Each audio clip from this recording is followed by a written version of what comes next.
Hi, children. In the previous class, I have concluded the concept related to the differences between the warranty and the condition. And after that, we have discussed about the delivery. Then after completion of that, the next we people will going to discuss about the rights and duties of a buyer. So, who is a buyer here? ಯಾವ ವ್ಯಕ್ತಿ ವಸ್ತುಗಳನ್ನ ಕೊಂಡುಕೊಂಡು ಆ ಒಂದು ವಸ್ತುಗಳನ್ನ satisfy ಆಗ್ತಾನೋ ಅಂತ ವ್ಯಕ್ತಿಯನ್ನ ನಾವುಗಳು buyer ಅಂತ ಹೇಳ್ಬಿಟ್ಟು ಕರಿತೀವಿ. The person one who purchases the goods and uses or utilises his goods he is called as a buyer. ಆ ವ್ಯಕ್ತಿಯನ್ನ ನಾವೇನಂತ ಕರಿತೀರಿ? ಬೈಯರ್ ಅಂತ ಹೇಳ್ಬಿಟ್ಟು ಕರಿತೀವಿ. ಈಗ ನೀವುಗಳೇ ಆಗಿರ್ಲಿ, ನಾನೇ ಆಗಿರ್ಲಿ, ಒಂದು ವಸ್ತುವನ್ನ ಅಂಗಡಿಯಲ್ಲಿ ಹೋಗಿ ತಗೊಳ್ತಾ ಇದ್ದೀನಿ ಅಂತ ಹೇಳಿದ್ರೆ ಅವನು ಏನಾಗಿರ್ತಾನೆ? ಬೈಯರ್ ಆಗಿರ್ತಾನೆ ಅಲ್ವಾ? So rights of A buyer. So ಆ ಒಂದು ಬೈಯರಿನ ರೈಟ್ಸ್, ಹಕ್ಕುಗಳು ಏನಾಗಿರುತ್ತೆ? One who will go and purchase the product. ಯಾವಾಗ ಒಬ್ಬ ವ್ಯಕ್ತಿ ಹೋಗಿ ವಸ್ತುಗಳನ್ನ ಕೊಂಡುಕೊಳ್ತಾನೆ ಅವಾಗ ಅವನಿಗೆ ಆಗಿರ್ತಕ್ಕಂತಹ ಹಕ್ಕುಗಳು ಇರುತ್ತವೆ. The person will be having his own rights. Which are they? ಆ ರೈಟ್ಸ್ ಯಾವುವು, ಯಾವ ರೀತಿ ಇರ್ತವೆ ಅಂತ ಹೇಳಿದ್ರೆ, right to have delivery as per the contract. So what do you mean by contract here? The contract means it is the agreement between one person ಅಲ್ವಾ? Under section 2 subsection 12 of the contract act ನಾವು ಓದಿದೀವಿ. ಏನಂತ? ಇಬ್ಬರ ವ್ಯಕ್ತಿಗಳ ನಡುವೆ ಇರ್ತಕ್ಕಂತಹ agreement ಅನ್ನ ಏನಂತ ಕರಿತೀವಿ? ನಾವು ಕಾಂಟ್ರಾಕ್ಟ್ ಅಂತ ಹೇಳ್ಬಿಟ್ಟು ಕರಿತೀವಿ. ಸರಿ, ಈಗ ಒಬ್ಬ ವ್ಯಕ್ತಿ ಕಾಂಟ್ರಾಕ್ಟ್ ಅನ್ನ ಮಾಡ್ಕೊಂಡಿರ್ತಾನೆ. ಏನು? Give A delivery of A product with in a stipulated period of A time. ಅವನಿಗೆ ಕೆಲವೊಂದಷ್ಟು ದಿನದ ಕಾಲದ ಅವಕಾಶವನ್ನ ಕೊಟ್ಟಿರ್ತೀರಿ. ಆ ಕಾಲದ ಅವಕಾಶಕ್ಕೆ ತಕ್ಕಂತೆ ಅವನೇನ್ ಮಾಡ್ಬೇಕಾಗತ್ತೆ? ಡೆಲಿವರಿಯನ್ನ ಮಾಡ್ಬೇಕಾಗತ್ತೆ. ಏನನ್ನ? ಗೂಡ್ಸ್ ಅನ್ನ. ಸೊ ಅವಾಗ ಒಂದು ವೇಳೆ ಆ ಒಬ್ಬ ವ್ಯಕ್ತಿ ಆ ಗೂಡ್ಸ್ ಅನ್ನ ತಲುಪಿಸದೇ ಇದ್ದರೆ ಅವಾಗ as a consumer or a buyer he should be having a right. ಏನಂತ?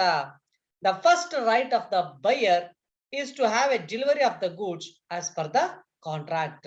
When we are entering into the contract, we will be in the position to discuss that how the goods will be delivered within a stipulated period of a time.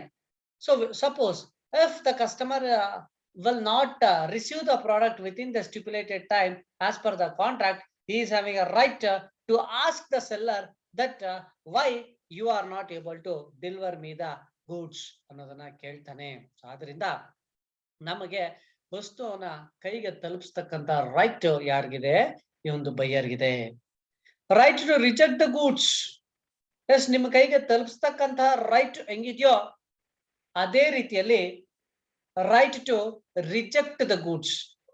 ನಮಗೆ ಬಂದಿರತಕ್ಕಂತ goods ಅನ್ನ ತಿರಸ್ಕರಿಸ್ತಕ್ಕಂತ right ನಮಗಿದೆ. ಯಾವ ರೀತಿ, ಯಾಕಿದೆ?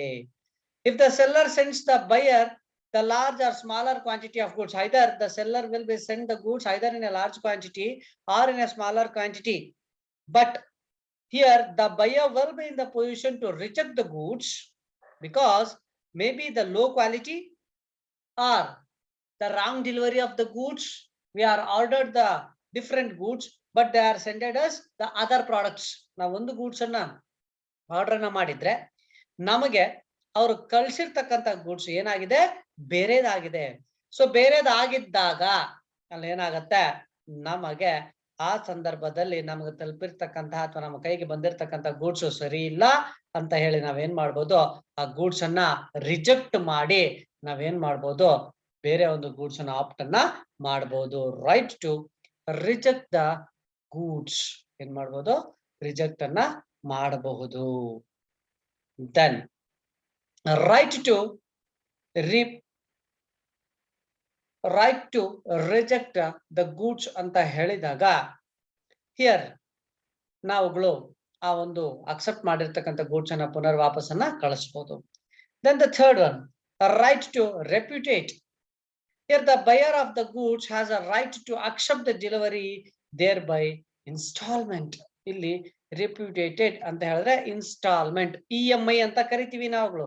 Every month instalment ಅಂತ ಅಂದರೆ ನಾವು ಸರಕುಗಳನ್ನ DP ಡೌನ್ ಪೇಮೆಂಟ್ ಅನ್ನ ಕಟ್ಟಿ the rest of the amount can be paid through the installment. Rest of the amount ಅನ್ನು ಏನ್ ಮಾಡಬಹುದು ನಾವು ಇನ್ಸ್ಟಾಲ್ಮೆಂಟ್ ಅಲ್ಲಿ ಪೇ ಅನ್ನ ಮಾಡಬಹುದು. ಸೊ ಅದನ್ನ ನಾವು ರೆಪ್ಯೂಟೇಟ್ ಅಂತ ಹೇಳ್ಬಿಟ್ಟು ಕರಿತೀವಿ. Then right to notice of insurance. So you are having a familiar that the insurance is one of the precautionary measure that should be taken by all the buyers when he is going to purchase a product for the purpose of safeguarding it. ಏನ್ ಮಾಡ್ಬೇಕಾಗತ್ತೆ, ಇಲ್ಲಿ ನಾವುಗಳು ಒಂದು ವಸ್ತುವನ್ನ ತಗೊಂಡಿದ ನಂತರ ಆ ವಸ್ತುವನ್ನ ನಾವು ಜೋಪಾನ ಪಡಿಸ್ತಕ್ಕಂತಹ ರೈಟ್ ನಮಗಿದೆ. ಜೋಪಾನ ಪಡಿಸ್ತಕ್ಕಂತ ರೈಟ್ ಯಾರಿಗಿದೆ? ನಮಗಿದೆ. ಸೊ ಆ ಜೋಪಾನ ಪಡಿಸ್ತಾ ಇದೀವಿ ನಾವು ಅಂತ ಹೇಳಿದ್ರೆ ಯಾವ ರೀತಿ ಪಡಿಸ್ತಾ ಇದೀವಿ ಜೋಪಾನವನ್ನ ಅಂತ ಹೇಳಿದ್ರೆ ಇಲ್ಲಿ ನಾವು ಗಮನಿಸಿದಂಗೆ right to notice for the insurance. ನಾವು ನಮ್ಮ ಬಳಿ ತಗೊಳ್ತಕ್ಕಂತಹ ಸರಕುಗಳನ್ನ ಏನ್ ಮಾಡ್ಬೇಕು ನಾವು? Insurance. It is one of the precautionary measure. Why we want to make insurance? To safeguard the product for the purpose of claiming of damages. ಯಾವುದೇ ರೀತಿಯಾದಂತಹ ಸರಕುಗಳು ಹಾನಿ ಆದರೆ ಆ ಒಂದು ಸರಕುಗಳನ್ನ ಹಾನಿಗೆ ಒಳಗಾಗದಿರ ಪ್ರೊಟೆಕ್ಟ್ ಅನ್ನ ಮಾಡಬೇಕು ನಾವು ಅಂತ ಹೇಳಿದ್ರೆ ನಮಗೆ ರೈಟ್ ಇದೆ. ಆ ರೈಟ್ ಅನ್ನ ನಾವು ಏನಂತ ಕರಿತೀವಿ ಅಂತ ಹೇಳಿದ್ರೆ right to notice the insurance. Safeguard ಅನ್ನ ಮಾಡ್ಕೋಬೇಕಾಗತ್ತೆ. Then right to examine. It's very important. Examine here is nothing but checking out, evaluation, verification of the product whatsoever is handed over to us. ನಮ್ಮ ಕೈಗೆ ತಲುಪತಕ್ಕಂತಹ ಸರಕುಗಳನ್ನ check ಮಾಡಬೇಕು. ಅಥವಾ seller you not able to check it, ನಿನಗೆ check ಮಾಡ್ತಕ್ಕಂತ ಹಕ್ಕಿಲ್ಲ, ನಾನು ಕೊಟ್ಟಿದ್ದೀನಿ, ನೀನ್ ತಗೊಂಡು ಹೋಗು ಅಂತ ಹೇಳಿ ಮಾರಾಟವನ್ನ ಮಾಡಂಗೆ ಇಲ್ಲ. ಯಾರಿಗೆ ಹಕ್ಕಿದೆ ಚೆಕ್ ಮಾಡ್ಕೊಳ್ತಕ್ಕಂತ ರೈಟ್? ನಮಗೆ ಅಂದ್ರೆ ಬೈಯರ್ಸ್ಗೆ. One or the other way we will be in the position to purchase or buy a product. ನಾವೇನ್ ಮಾಡ್ತಿದ್ದೀವಿ?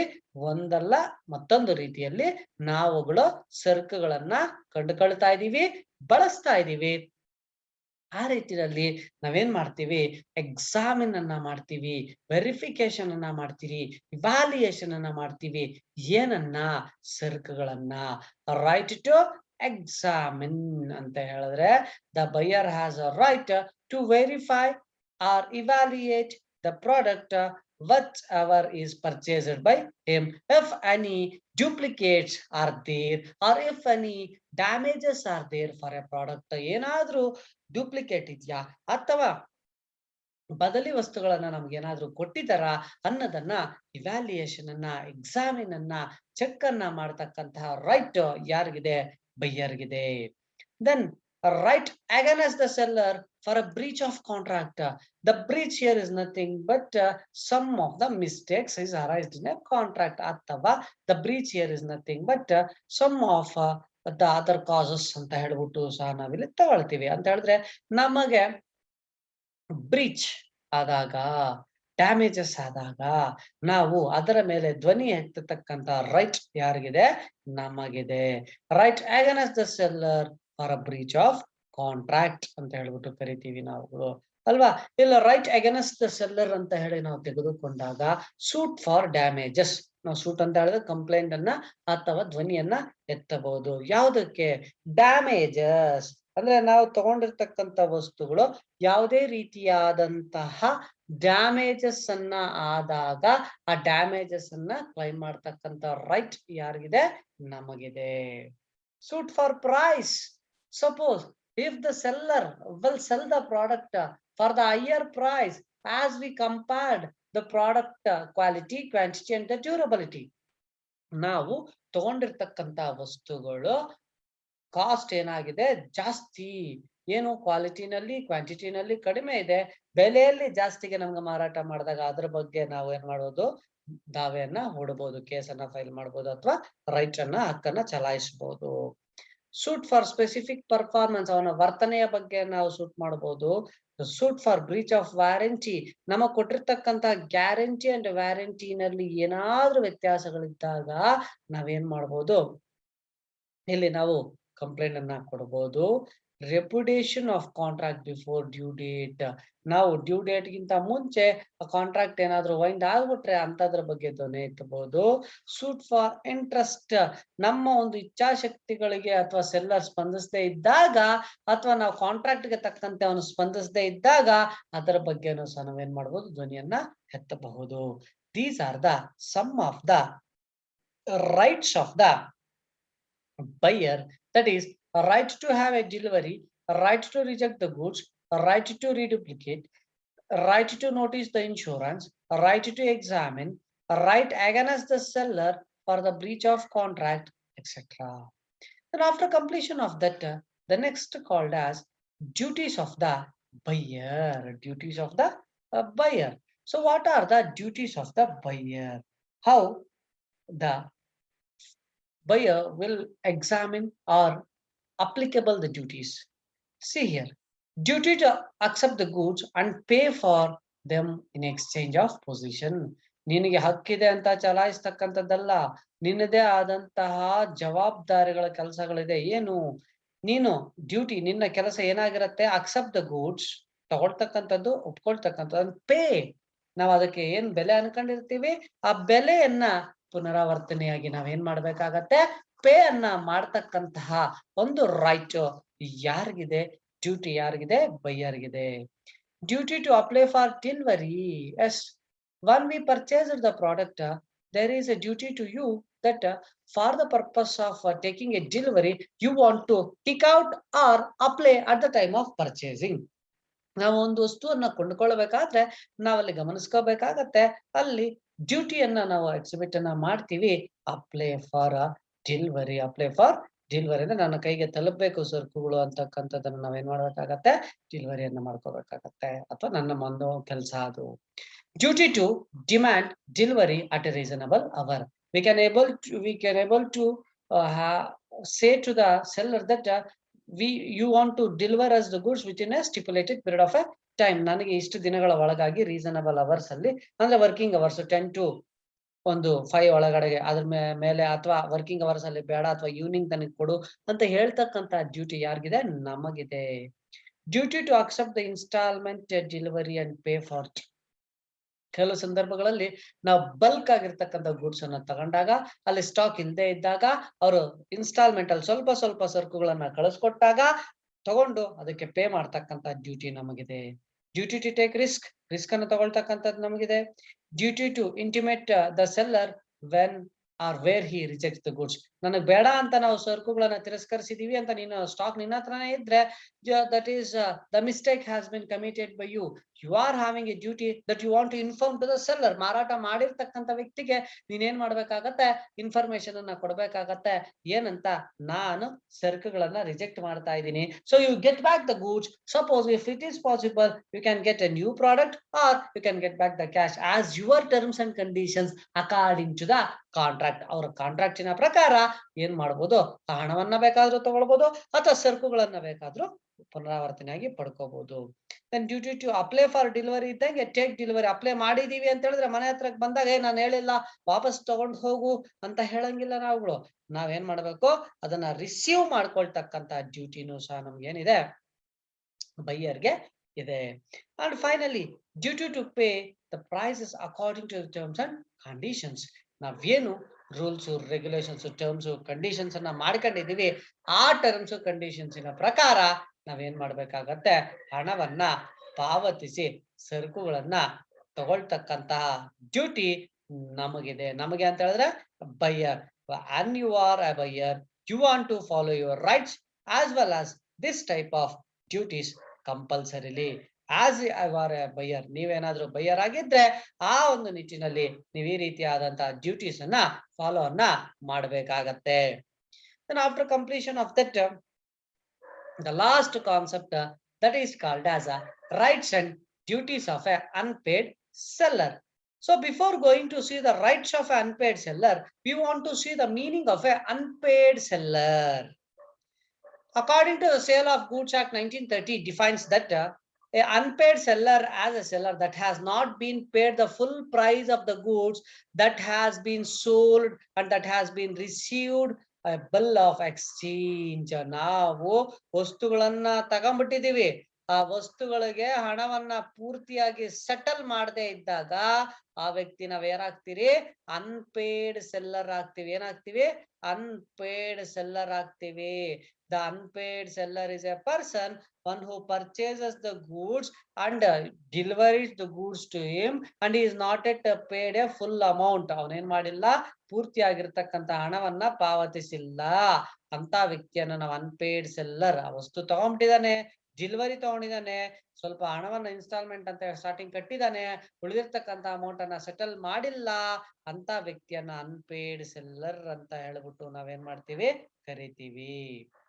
ಸೊ ಅವನ ರೈಟ್ಸ್ ಏನು, ಅವನ ಡ್ಯೂಟೀಸ್ ಏನು ಅನ್ನೋದನ್ನ ನೋಡಿದ್ರೆ we will wind up this chapter that is called as the Contract Act and the Sale of Goods Act. Next we will move to the third chapter that is called as a Computation Act. And after that, so in this Computation Act only, we will study the Consumer Protection Act, the next FEMA-FERA, and finally the Environmental Protection Act, my dear children. So in the next class itself, we will wind up the second chapter and we will move to the third module. Okay, the exams will be near to you. Please do concentrate on your syllabus, study well, do prepare well, be safe, take care. I'll be with you next upcoming video, that is the duties or the rights of a unpaid seller. Thank you, my dear children.